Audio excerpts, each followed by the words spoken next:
Good morning dear students. आज आपण या लेक्चरमध्ये टेक्निक्स ऑफ प्रोडक्शन कंट्रोल उत्पादन नियंत्रणाची तंत्रे कोणती आहेत याच्याविषयी चर्चा करणार आहोत. उत्पादन नियंत्रणाच्या तंत्रामध्ये 4 तंत्रांचा समावेश होतो. यामध्ये मार्ग निर्धारण, कार्य वेळापत्रक, कार्य प्रारंभ आदेश देणे आणि अनुसरण किंवा पाठपुरावा अशा 4 तंत्रांचा समावेश होतो. यापैकी पहिले तंत्र म्हणजे मार्ग निर्धारण. मार्ग निर्धारण म्हणजे काय? मार्ग निर्धारण म्हणजे कच्च्या मालाचे पक्क्या मालामध्ये रूपांतर कशा पद्धतीने करावयाचे, त्यामध्ये कोणत्या क्रिया असतील, त्यांची संख्या, त्यांचा क्रम काय असेल हे ठरवणे होय. उत्पादन कार्याचा मार्ग निर्धारण करणे याचा समावेश मार्ग निर्धारणात होतो. उत्पादन कार्य कोणत्या उत्पादन साधनाच्या साहाय्याने, कोणी, केव्हा, कोठे, कसे करावयाचे हे मार्ग निर्धारणामध्ये ठरवले जाते. मार्ग निर्धारणाच्या व्याख्या. मार्ग निर्धारण म्हणजे कच्च्या मालाचे पक्क्या मालात रूपांतर करताना कराव्या लागणाऱ्या प्रक्रियेचा मार्ग आखणे किंवा निश्चित करणे होय. नंबर 2, मार्ग निर्धारणामध्ये उत्पादन कार्य कोठे व कोणी करावे यांचे नियोजन करणे व ज्या मार्गाने उत्पादन कार्य केले जाईल तो मार्ग आणि आवश्यक त्या क्रियांचा क्रम निश्चित करणे यांचा समावेश मार्ग निर्धारणामध्ये होतो. नंबर 3, मार्ग निर्धारण म्हणजे सर्वात फायदेशीर अशा मार्गाचे निर्धारण करणे की जेणेकरून एका विभागातून दुसऱ्या विभागाकडे व एका यंत्राकडून दुसऱ्या यंत्राकडे जाणाऱ्या कच्च्या मालाचे पक्क्या मालात रूपांतर होण्यासाठी क्रिया व प्रक्रियांचा क्रम ठरवून प्रवाह तयार करणे होय. मार्ग निर्धारणामागील महत्त्वाची उद्दिष्टे. 1. उत्पादन कार्यासाठी कराव्या लागणाऱ्या क्रिया व प्रक्रियांचा क्रम ठरवणे. 2. उत्पादनाच्या विविध पद्धतीमधून योग्य पद्धतीची निवड करणे. 3.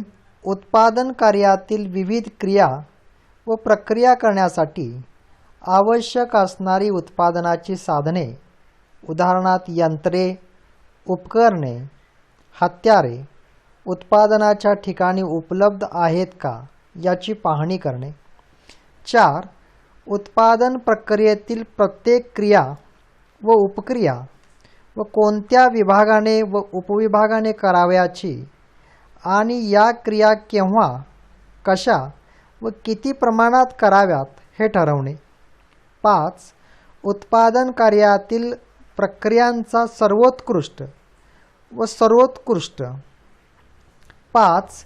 उत्पादन कार्यातील प्रक्रियांचा सर्वोत्तम व सर्वोत्कृष्ट असा मार्ग निश्चित करणे. 6. मार्ग निर्धारणाचे प्रत्यक्ष कार्य पूर्ण होते का हे पाहणे. 7. उत्पादन मार्गातील कार्यकेंद्रे व अवस्था निश्चित करणे.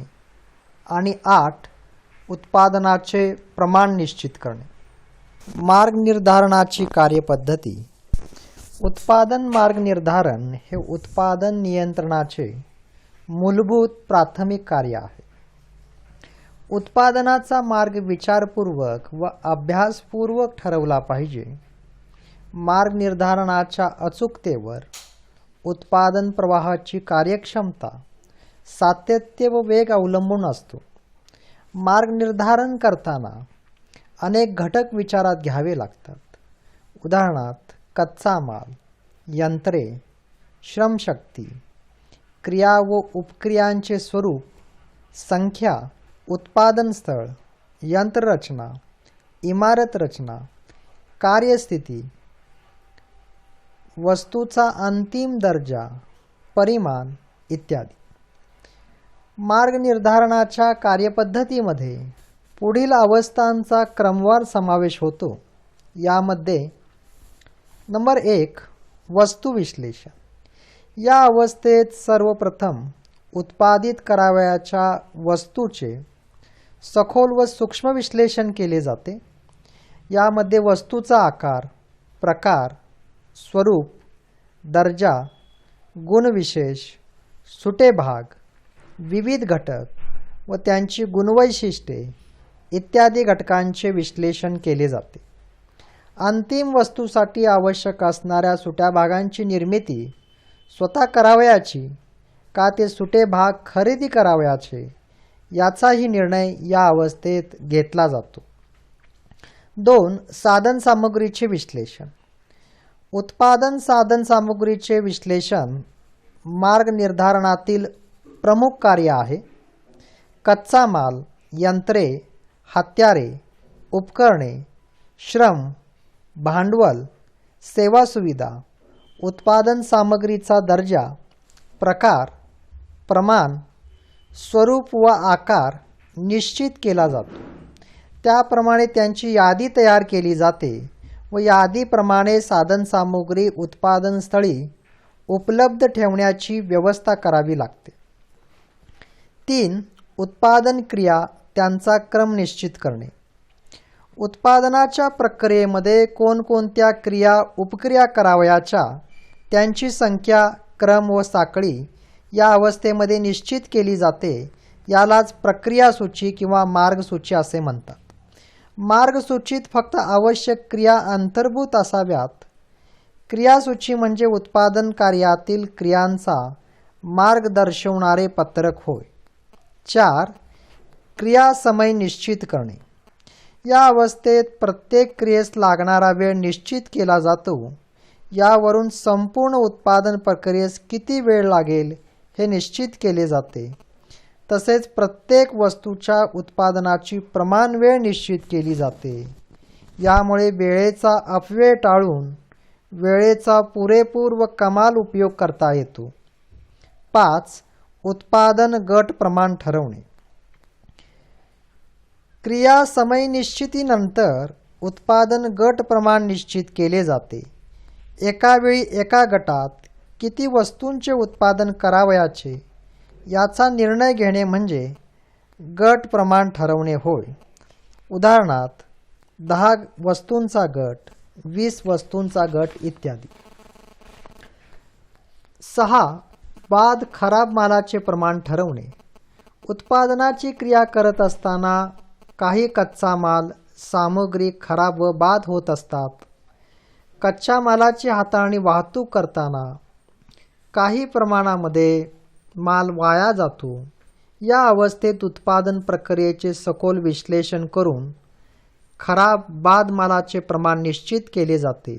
यामुळे माल वापरावर नियंत्रण ठेवणे व त्याचा अपव्यय टाळणे शक्य होते.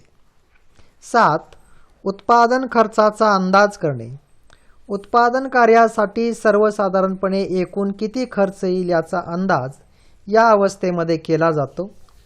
उत्पादन खर्चाचा अंदाज केल्यामुळे उत्पादन खर्च अंदाजपत्रक तयार करणे, अवास्तव खर्चास आळा घालणे व उत्पादन खर्चात बचत करणे शक्य होते.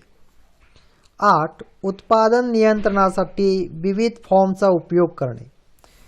उत्पादनाचा प्रवाह मार्ग निर्धारणाप्रमाणे प्रवाहित राहण्यासाठी व त्यावर अचूक नियंत्रण ठेवण्यासाठी उत्पादन व्यवस्थापकास अनेक प्रकारचे आदेश, सूचना संबंधित विभागांना किंवा अधिकाऱ्यांना द्यावे लागतात. हे आदेश लिखित, निश्चित, विशिष्ट, अधिकृत नमुन्यात असतील तर त्यांची परिणामकारकता, वैधता वाढते. उत्पादन विभागात खालील फॉर्म्स नमुने उपयुक्त ठरतात. उदाहरणार्थ उत्पादन आदेशाचा नमुना फॉर्म, माल मागणी पत्रकाचा नमुना, यंत्रे किंवा हत्यारे सुटे भाग मागणी फॉर्म, माल तपासणी फॉर्म इत्यादी. निर्धारित मार्गसूची. उत्पादन कार्यातील विविध क्रियांचा मार्ग व क्रम दर्शवलेल्या पत्रकास मार्गसूची किंवा कार्यसूची असे म्हणतात. उत्पादन मार्ग निर्धारित केल्यानंतर मार्गसूची तयार केली जाते. मार्गसूचीत आदेश क्रमांक, उत्पादनाचे नाव, प्रक्रियेचे स्वरूप, संख्याक्रम, विभाग, यंत्राची उपकरणाची नावे, उत्पादित वस्तूचे परिमाण, विभाग उपविभागाचे नाव, गट क्रमांक इत्यादी तपशील नमूद केलेला असतो. नंबर 1 सामान्य मार्गसूची आणि 2 विशेष मार्गसूची असे प्रकार पडतात. यामध्ये नंबर 1 सामान्य मार्गसूची मास्टर राउटे कारखान्यातील नियमित उत्पादित केल्या जाणाऱ्या सर्वसाधारण वस्तूच्या उत्पादनाचा मार्ग, प्रक्रिया सामान्य मार्गसूचीत दर्शवलेला असतो. ही मार्गसूची विचारपूर्वक व काळजीपूर्वक तयार करावी लागते, कारण या सूचीत वारंवार बदल करणे आर्थिकदृष्ट्या खर्चिक असते. थोडक्यात ही सूची उत्पादन प्रवाहाचा सर्वसामान्य मार्ग व त्यातील प्रक्रियांचा क्रम दर्शवते. 2 विशेष मार्गसूची स्पेसिफिक राउटे शीट कारखान्यामध्ये ज्या वस्तू नियमित तयार केल्या जात नाहीत, कधीतरी किंवा ग्राहकाच्या आदेशाप्रमाणे विशेष वस्तू तयार केल्या जातात, अशा विशेष वस्तूच्या उत्पादनाची प्रक्रिया ज्या मार्गसूचीत दर्शवलेली असते त्या मार्गसूचीस विशेष मार्गसूची असे म्हणतात. प्रत्येक विशिष्ट वस्तूसाठी स्वतंत्र विशेष मार्गसूची तयार करावी लागते. मार्ग निर्धारणाचे फायदे. उत्पादन व्यवस्थापनातील उत्पादन नियंत्रणाचे मार्ग निर्धारण हे एक महत्त्वाचे कार्य आहे. अचूक मार्ग निर्धारणामुळे उत्पादन संघटनेस अनेक फायदे होतात. मार्ग निर्धारणामुळे उत्पादन संघटनेचे ध्येय सफल होते. परिणामतः संघटनेची इतर सर्वसाधारण ध्येये सफल होण्यास मदत होतात. यामध्ये 1 मार्ग निर्धारणामुळे उत्पादन प्रक्रियेस योग्य दिशा, गती व सातत्य प्राप्त होते. 2 उत्पादन प्रक्रियेतील प्रक्रिया 2 उत्पादन क्रियेतील प्रक्रिया त्यांची संख्या, क्रम निश्चित केल्यामुळे त्यावर प्रभावी नियंत्रण ठेवणे शक्य होते. 3 उत्पादन क्रियेचे विभाजन लहान लहान क्रियांमध्ये केल्यामुळे व त्यांच्या पूर्ततेची जबाबदारी स्वतंत्र विभागावर टाकल्यामुळे श्रम विभागणीचे फायदे मिळतात. 4 उत्पादन कार्याची कार्यक्षमता व अचूकता वाढते. नंबर 5 मार्ग निर्धारणामुळे उत्पादन साधनसामुग्रीचा महत्तम उपयोग करणे शक्य होते.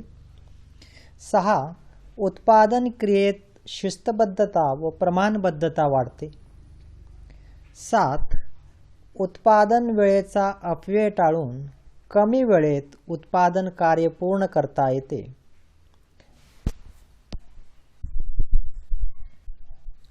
8 आधुनिक उत्पादन तंत्राचा, साधनांचा व यंत्रांचा अवलंब करणे सुलभ होते. 9 मोठ्या प्रमाणावर दर्जेदार वस्तूंचे उत्पादन करणे शक्य होते. 10 उत्पादकता उंचावण्यास मदत होते. 11 ग्राहकांच्या आदेशांची पूर्तता वेळेत करून त्यांना समाधान देता येते. 12 मार्ग निर्धारणामुळे उत्पादनाची उद्दिष्टे साध्य होतात. यामुळे उत्पादन संघटनेचा नफा नावलौकिक वाढण्यास मदत होते.